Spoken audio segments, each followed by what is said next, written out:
In 2014, 2015, when I was discipling this academic pastor, a young man,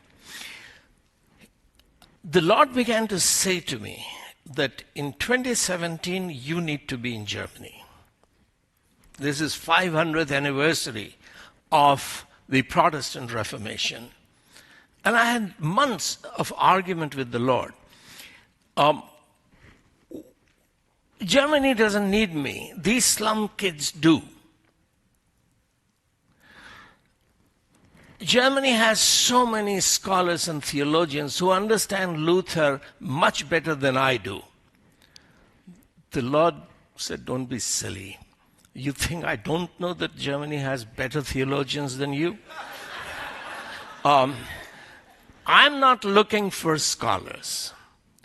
I'm looking for a fool who will stand up in Germany before liberal theologians and say to them that Luther did not reform Germany, the Bible did, the Word of God did. This is something that German theologians, even the evangelical theologians, will hesitate in saying. So I want you to go there. You've written few books, and your books are bestsellers in Germany, but you're not as smart as you think. You have to really go to Germany to learn how to transform these slums. And not just here, because from Germany I want you to go to Africa and South America. After that I'll take you to China and Vietnam and those other places. So after months of that discussion, in 2017, Ruth and I relocated to Germany. And amazingly, completely out of the blue, the Museum of the Bible from Washington, D.C., Steve Green himself, commissioned me to write that book, which is for sale outside. And these are the last copies that we have. This book changed everything.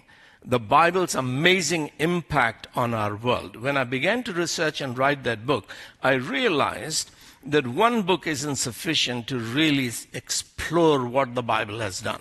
We need dozens of books, and I cannot possibly write them.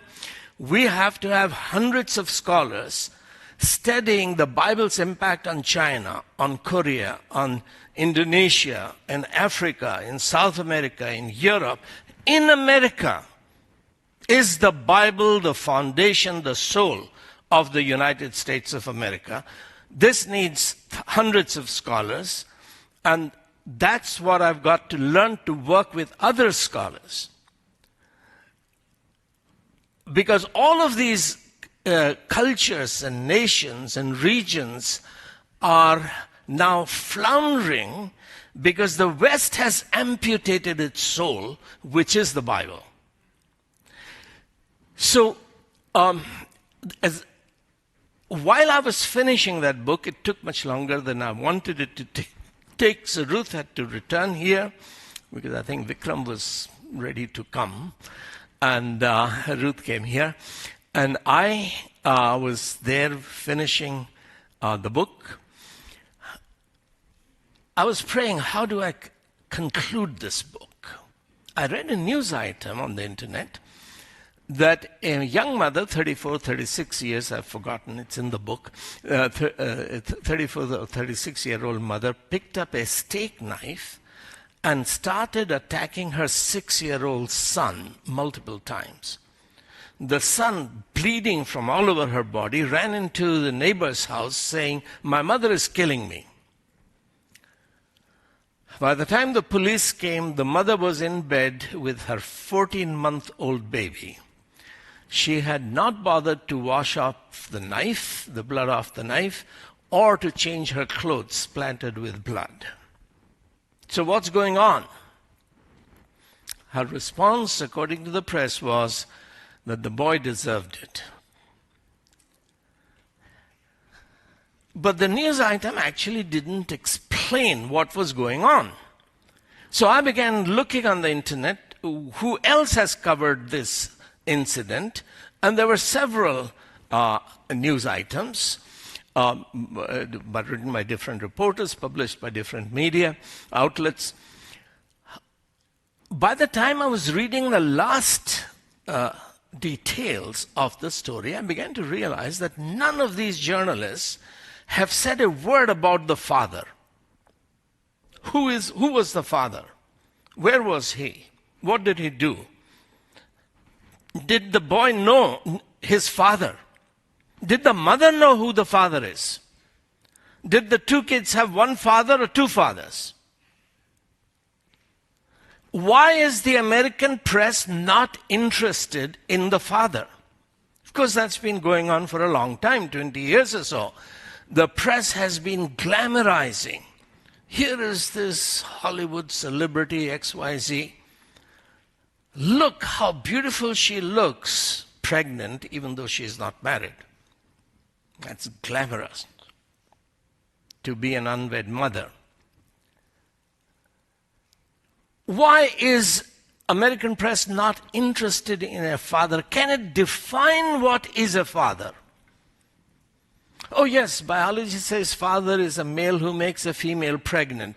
Is he responsible to look after that pregnant female? To look after the baby? Or does evolution give him a right to abort that baby and abandon the son? Maybe what that 6-year-old boy needed was simply a dad who would take him on a bicycle ride. Maybe he was craving for ice cream and the mother had run out of food coupons. And nobody had taught him to pray, give us this day our chocolate ice cream. Maybe the mother had seen a painting of Rembrandt's classic, The Return of the Prodigal Son. But even if she looked at that painting, it would make no sense to her. She cannot understand Western art unless she reads the Bible. The mother cannot know who the father is unless she has been taught the Lord's Prayer.